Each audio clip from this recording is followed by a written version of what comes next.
noches. Miércoles por la noche, junto a Carmina Valdizán, vamos a conducir el análisis y las entrevistas de hoy. Carmina, buenas noches, gusto en saludarla, bienvenida. Igualmente, Mariano, muchas gracias, buenas noches. ¿Cómo le parece la lluvia? Bien, lo típico de la temporada, ¿no? Ya Ya arrancó entró, junio. era necesario.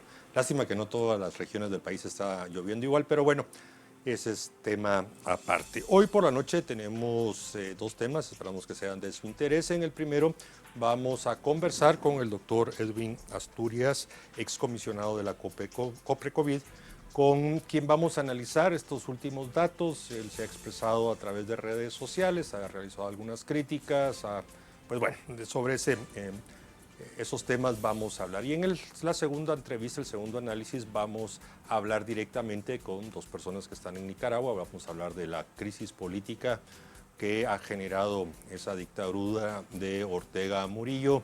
En fin, trataremos de establecer las cosas como están por allá. Para iniciar, le damos la bienvenida al doctor Edwin Asturias. Doctor, bienvenido, buenas noches.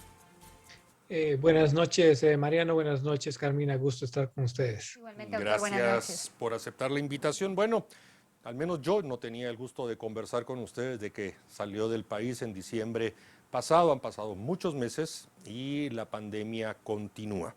Los números que al final, bueno, al inicio de la noche publicó el Ministerio de Salud, si uno los ve en números absolutos, son de preocupación. Si ve las tasas, los índices, pues bueno, realmente estamos en tasas e índices muy similares a algunos momentos del año pasado, sin que necesariamente se tenga que generar alguna situación alarmista. Pero bueno, dejémoslo a usted que nos dé un análisis general de lo que está observando, de los números que se están publicando, para después adentrarnos ya en preguntas más concretas sobre algunas aseveraciones que usted ha hecho en los últimos días. Bueno, lo importante de saber de esta epidemia en Guatemala, sobre todo, es que continúa en una tercera ola importante que inició más o menos a principios de marzo de este año. Esta ola llegó a tener un pico más o menos similar al que tuvimos en junio del 2020, cuando se nos asomó la primera ola de la epidemia. Pero a diferencia de la anterior, con la ausencia de restricciones, aunque existen algunos mandatos y recomendaciones, no tenemos muchos mecanismos para controlar el contagio, ¿no? La movilidad en Guatemala ha aumentado, ya casi estamos a un 85% de lo que estábamos antes de la pandemia, y el uso de mascarilla ha disminuido de niveles tan altos que alcanzamos del 92% a más o menos 80-82%, o sea, 10 puntos por debajo. Aunque el guatemalteco sigue usando la mascarilla, sabemos que no está ocurriendo en todas partes. Y obviamente el hecho de que exista todavía mucha movilidad y mucho eventos, sobre todo reuniones, ha continuado el proceso de transmisión.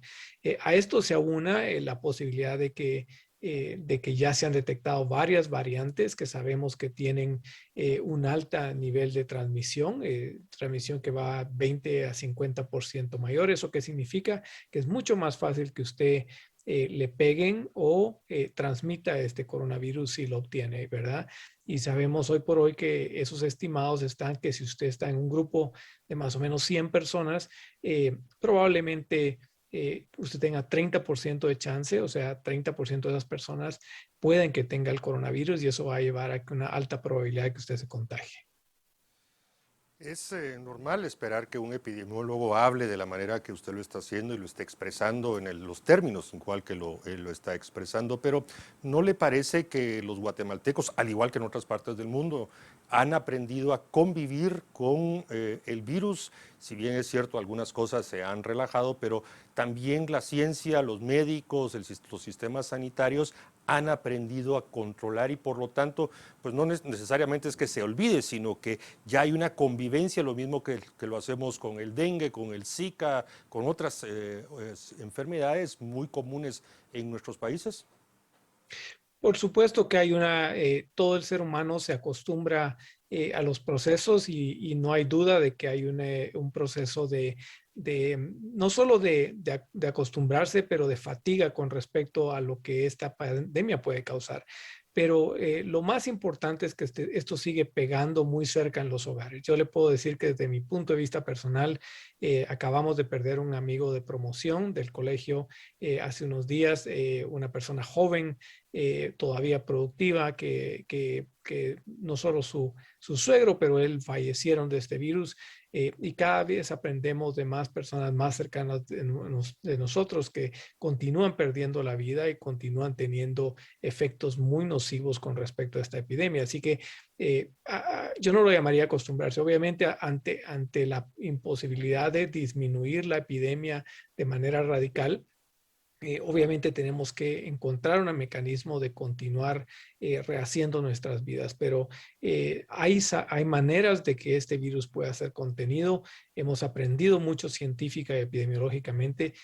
No traería mucho el hecho de instituir algunas restricciones básicas que nos podrían llevar a no necesariamente, digamos, un encierro, pero sí una restricción tal vez un poco más estricta en lo que logramos levantar los niveles de vacunación, que al final realmente es la salida a este virus. Lo ha mostrado Israel, lo ha mostrado ahora Estados Unidos, Chile, que aquellos países que han invertido rápidamente en vacunar a su población logran unos niveles de protección importantes que se han transformado en una reapertura segura de su población para disminuir la mortalidad y los efectos nocivos. Gracias, doctor Asturias. Con las vacunas con las que se cuenta, en efecto, al día de hoy, y creo que inclusive contando la donación de Estados Unidos, que aún no ha llegado, estaríamos hablando de que solamente el 4.5% de la población sería vacunada, lo cual es nada para una pandemia en la situación que estamos. Las personas ya están cansadas, ya nadie quiere oír. Antes todo el mundo circulaba las gráficas del Ministerio de Salud, de la Coprecovid cuando estaba, ahora ya nadie ni siquiera quiere escuchar eso. ¿No cree que ya llegó el momento que las personas realmente están tomando sus propias decisiones y si el gobierno no puede hacer lo básico que es conseguir más vacunas, qué puede hacer la población? Yo creo que no debe haber, o sea, a pesar de que existe un proceso de cansancio, yo creo que la población debe continuar ejerciendo su ciudadanía de pelear y tratar de trabajar porque esas vacunas lleguen al país. El esfuerzo que el ministerio ha hecho, aunque ha tenido algunos tropiezos en la obtención de vacuna, continúa siendo importante. Por ejemplo, hoy si uno ve la población mayor de 70 años, ya llegamos a una cobertura del 30% con una dosis de esa población y las personas entre 60 y 70 años ya llevamos 20% de esa población vacunada. Si logramos llegar a vacunar al 50 al 70% de esas dos poblaciones, vamos a ver un impacto importante y una protección importante del segmento que tiene más riesgo de morir y enfermar por este virus. Hay mucho trabajo que hacer, obviamente estamos solo al 5% de la población, necesitamos niveles más altos de vacunación, pero esto tiene que ser un esfuerzo conjunto, no podemos dejar esto solo en manos del gobierno. Hay una ciudadanía importante, los empresarios y las personas que trabajan en turismo, por ejemplo, deben continuar impulsando esto. A mí me preocupa mucho porque si usted, por ejemplo, ve lo que anuncia Francia el día de hoy, donde establece que va a comenzar a pintar a los países con un color y basado en esa clasificación va a decidir si puede las personas viajar o no a Francia y probablemente a la Unión Europea. Eso significa que vamos a comenzar a experimentar importantes restricciones para hacer negocios, para viajar, para hacer todo lo que debemos hacer. Guatemala, un país con alto turismo y con alto nivel de intercambio, no puede quedarse atrás en el proceso de ser un país que se vea seguro en el términos de tener una población vacunada y protegida. Eso nos va a impactar por los próximos 2 años si no hacemos algo radical. Doctora Asturias, ya se introdujo el tema de la vacunación, de las vacunas y la evidencia, pues usted ya lo mencionó, Israel, Inglaterra, en fin, la comunidad europea en general, la Unión Europea en general, ya habiendo acelerado, pues está tomando medidas de liberalización, en fin, todo eso. Pero voy a aprovechar esta entrevista porque continúa ahí todavía una incertidumbre. ¿Qué fue lo que pasó con Guatemala a finales, digamos en el último trimestre del año pasado, en cuanto a las decisiones y cómo se tomaron las decisiones para el tema de las vacunas. Hay algunos funcionarios que indican, y lo señalan a usted en particular, de que no permitió que se hiciera otra cosa más allá que lo de COVAX. Hoy COVAX pues ha funcionado, aunque sea tarde, pero es lo que la mayor cantidad que hemos recibido, pero también se dice de que las negociaciones fueron obstruidas, fueron limitadas, precisamente porque se confió solo en COVAX. ¿Qué pasó ese último trimestre, doctor Asturias, para comprender? Porque al final, si no tenemos hoy y nuestros vecinos, que quitemos la parte de la diplomacia de vacunas que se está utilizando China u otros, sino ya específicamente en esas adquisiciones oportunas adelantadas que Guatemala no lo hizo. Cuéntenos su versión, por favor. Bueno, primero quiero dejarles saber que yo soy una persona que tengo más de 25 años de trabajar en vacunas. De hecho, fue la ministra y su servidor quien inicialmente establecieron el compromiso a través de COVAX, que hoy por hoy nos ha salvado del proceso, digamos, de lo que necesitábamos. Sabíamos que COVAX solo iba a cubrir el 20% de la población, así que desde antes de eso, más o menos en septiembre, octubre, lanzamos ya la necesidad de probablemente ir a buscar más vacuna, sobre todo cuando comenzaron a aparecer los estudios de fase 2 mostrando que la vacuna podía ser altamente eficaz. Y de ahí vino nuestro cabildeo con respecto al presupuesto nacional, por ejemplo, de lanzar esa necesidad de que el ministerio iba a necesitar por lo menos 14 o 15 millardos de quetzales para poder enfrentar no solo la pandemia, la compra de vacunas, pero lo que hoy vemos que hay necesidad en términos de abastecimiento de medicamentos y de continuar ese proceso de amplificar el sistema de salud.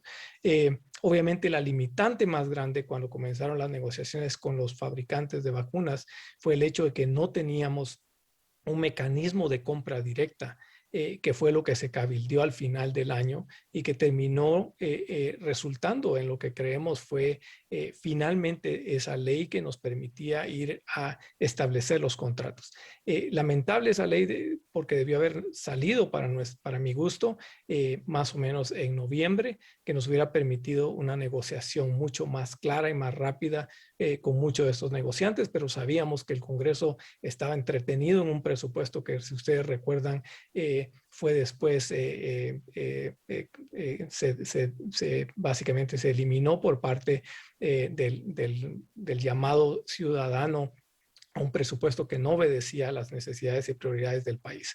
Así que de nuestro lado, creo que tanto la ministra como de mi parte, había una claridad muy grande con respecto a la necesidad de comprar suficiente vacuna para tener esa capacidad. Y sabíamos que mientras cada semana pasaba, era una semana menos en que podíamos negociar, porque habían otros países negociando rápidamente esa cantidad de vacunas que existía limitada a nivel mundial.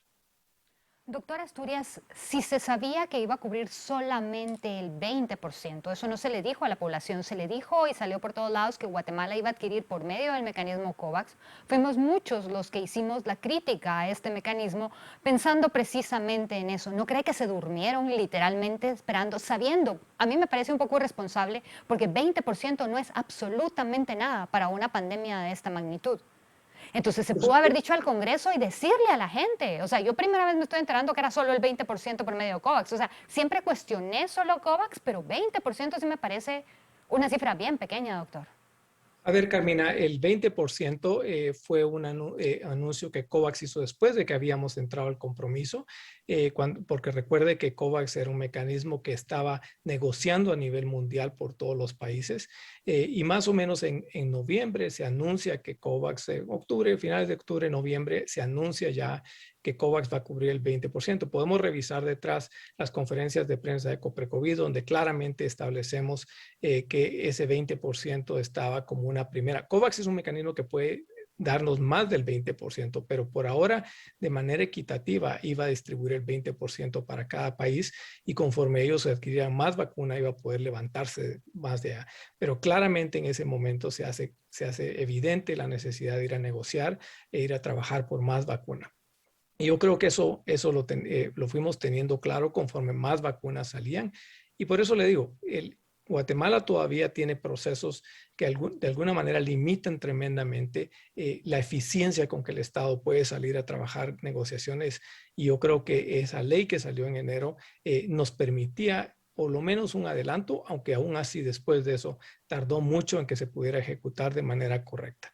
Entonces hay claramente revisiones que podemos hacer del proceso, pero yo creo que lo más importante es que todavía hoy por hoy el Estado de Guatemala tiene capacidad de negociación, y aún así necesitamos que el Congreso, por ejemplo, en este momento, sea un socio del Ejecutivo en el proceso de salir a quitar algunos de los tropiezos que todavía tiene ese proceso de negociación. Por ejemplo, muchos fabricantes están pidiendo una ley a nivel del legislativo en términos de un mecanismo de compensación que permita lo que llamamos un mecanismo de compensación sin falta, que permita que si existe un evento adverso serio, pueda ser cubierto por el Estado en aquellas vacunas que el Estado adquiere. Y hoy por hoy, la limitante es que nadie en el legislativo está muy interesado en promulgar una ley así. Eso pone al Ministerio de Salud en un proceso de no poder salir a negociar rápidamente. Tenemos que ser claros de que si el legislativo y la población de Guatemala quiere hacer esto, debe salir rápidamente con mecanismos ágiles. Doctor, precisamente ese punto que usted acaba de abordar sobre la responsabilidad civil que sea resuelta a partir de una ley, eso significa que el acuerdo ministerial que oportunamente se emitió por el Ministerio de Salud no es suficiente para los fabricantes. Esa sería mi primera pregunta. Y segunda, todos los fabricantes, entiéndase, los que nos quedan todavía en negociación, Pfizer, Moderna, Johnson, en fin, bueno, AstraZeneca ya lo estamos recibiendo y fueron suficientes ese acuerdo. ¿Ellos están demandando de esa legislación? ¿No es suficiente Correcto. el acuerdo? El acuerdo no es suficiente para todos. Algunos como Johnson Johnson y Pfizer quieren un acuerdo legislativo, no un acuerdo ministerial. Y usted puede imaginarse por qué, porque ellos están siendo asesorados también por abogados, tienen su equipo de abogados en Guatemala y claramente les dicen que un acuerdo ministerial es un acuerdo que puede ser derogado en cualquier momento y que no tiene el poder que tiene un acuerdo legislativo en términos de hacer válido ese proceso de compensación y de no falta. Así que es claro que este momento el Congreso tiene también en su cancha un rol importante en tratar de ayudar al ministerio a salir a la adquisición de mayor vacunas a través de hacer una legislación correcta. Doctor, en lo concreto entonces, aun cuando se pueda avanzar en las conversaciones con otros fabricantes, y hablamos de los tres principales, no estamos hablando de otros, significa de que sin una legislación, y aun cuando tuvieran los recursos financieros, que de hecho los hay, no podemos esperar de que exista una compra adicional de las que ya tenemos, entiéndase, la vacuna rusa. ¿Eso es correcto? Correcto. Por ahora ese es el proceso. Es posible que algunos de los fabricantes acepten un acuerdo gubernativo, pero definitivamente el acuerdo ministerial no parece ser suficiente para la mayoría de ellos. Gracias, doctor. Por ejemplo, hay laboratorios serios que, por ejemplo, ambos ya fabrican la vacuna de la influenza y regresaron al juego de la fabricación de vacunas.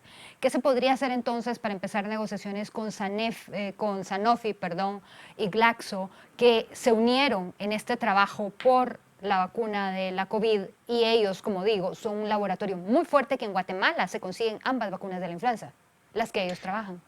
¿Me pregunta sobre la vacuna de la influenza o sobre la vacuna COVID como tal? Con este mecanismo, lo que usted dice que se necesita, habiendo ya laboratorios como Sanofi y Glaxo, que en este caso se unieron para la vacuna de la COVID y que regresaron a la última fase porque se habían retirado y regresaron con la vacuna, que está próxima a salir, ¿se entiende? ¿No podrían iniciar negociaciones con ellos siendo ya dos laboratorios serios establecidos en Guatemala y que los guatemaltecos consumimos sus vacunas de influenza? Por supuesto, yo creo que lo que es claro es que conforme el tiempo pasa, hay más productores, hay más vacunas a ser producida y las posibilidades para el Estado de Guatemala de adquirir más vacuna está allí. Pero tenemos que hacer el trabajo de manera que los productores podamos negociar en los procesos. Digamos, a Costa Rica y a El Salvador no le tomó nada de tiempo que su legislación pudiera introducir estos sistemas, digamos, de compensación que le permitieron salir a negociar correctamente. De nuevo, tenemos que pasar de un Congreso que es disfuncional a un Congreso que se une a la lucha de conseguir esas vacunas. Aquí no podemos dejar que las cosas ocurran y dejar solo la responsabilidad, por ejemplo, en un equipo del Ministerio de Salud, que hoy por hoy lucha día a día para tratar de mantener vacuna y de distribuirla a la población, pero debe sumarse el ejercicio que tiene que hacer un Congreso que hoy se cree que solo debe fiscalizar y no debe aportar en el proceso, digamos, de este proceso de adquisición.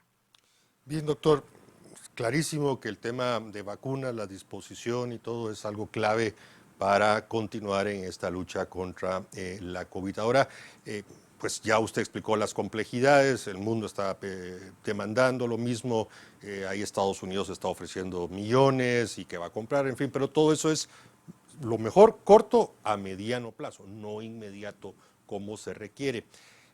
A su criterio, si estos números, las cifras, los índices se mantienen a los niveles que hoy los estamos estudiando, a su criterio, ¿qué debería de hacerse? También considerando que ya es, yo diría, imposible parar el ritmo que está llevando la economía, la restitución de empleo, en fin, eso ya no es viable políticamente, etcétera. ¿Qué otras cosas podrían hacerse? Yo creo que debe haber una comunicación muy clara con respecto con la población, con respecto a qué se está haciendo en términos de manejar todavía la epidemia. Hay trabajo constante que se está haciendo. Obviamente hay todavía tropiezos y dificultades, pero creo que hay un trabajo activo. No se debe dejar, o sea, la población debe continuar usando esa mascarilla, que es el mejor escudo en lo que logramos vacunar. Pero el esfuerzo más grande es por el lado, digamos, de la vacunación. Y no estoy hablando solo de la adquisición, sino de un proceso de confianza a la población de que esa vacunación es nuestra salida hacia afuera. Como le digo, vuelvo a reiterar, yo creo que Guatemala como país debe comprender, nosotros como ciudadanos, pero también el sector económico del país, de que si no hacemos algo claro en los próximos 6 meses para levantar los niveles de vacunación, vamos a quedarnos muy por detrás de otros países en términos de lo que es la apertura global que se va a comenzar a dar. Para mí hay claridad de que tanto turistas como personas de negocios van a tener dificultad de continuar trabajando con Guatemala si los niveles de transmisión de coronavirus que tenemos continúan a este nivel. Y eso sin pensar de que no se nos venga otra epidemia de otro tipo como dengue o influenza que pueda encima de esto causar más estragos al sistema de salud. Hoy por hoy, lo que logramos avanzar en términos de sostener la parte económica durante esta pandemia puede perderse este año si no hacemos un cambio importante. Doctor Asturias, de las cosas que se han dejado de ver en los medios son las campañas masivas de información a la población para que continúe con el uso de la mascarilla, lavado de mano y medidas de distanciamiento social. Nadie les está pidiendo que dejen sus vidas, pero que mantengan esto. Y con los últimos emails que se develaron en Estados Unidos del doctor Fauci, con relación al uso de la mascarilla, me llama la atención que nadie está haciendo ver que Asia nos lleva desde el 2003 del uso de la mascarilla y que independientemente de lo que han dicho en Estados Unidos, el ejemplo asiático es el principal. En Japón no se están vacunando gran cosa, pero han seguido con todas sus medidas y les está yendo bien. Taiwán es otro ejemplo. Entonces, ¿por qué no regresar a eso y comunicarle eso a la población cuando nos estamos dejando llevar por toda la campaña que es política de lo que sucedió en Estados Unidos? No me voy a meter a analizar eso, quiero hablar de cosas que Asia ya tiene comprobado. Bueno, usted toca un tema clave, ¿verdad? O sea, en lo que logramos encontrar esa vacunación, tenemos que pensar que lo que ya conocimos y sabemos que funciona científica, epidemiológicamente, debe ser comunicado constantemente a la población. Este es un mensaje continuo. Todos sabemos que necesitamos estar escuchando y reforzando que la mascarilla es muy importante para no contagiarlos. Es muy importante saber que a pesar de lo que tenemos que hacer económicamente y socialmente, podemos limitar el número de personas con las que nosotros nos reunimos, de manera que nuestra probabilidad de contagio sea menor. O sea, hay cosas que podemos hacer, como usted dice, para mantener controlado el contagio y poder ir logrando digamos, esa salida lenta, aunque nos cueste a través de la vacunación, pero que no perdamos más guatemaltecos y que no se dañe tanto el proceso social y económico en el país a través de una ola tan alta como la que estamos sufriendo en este momento.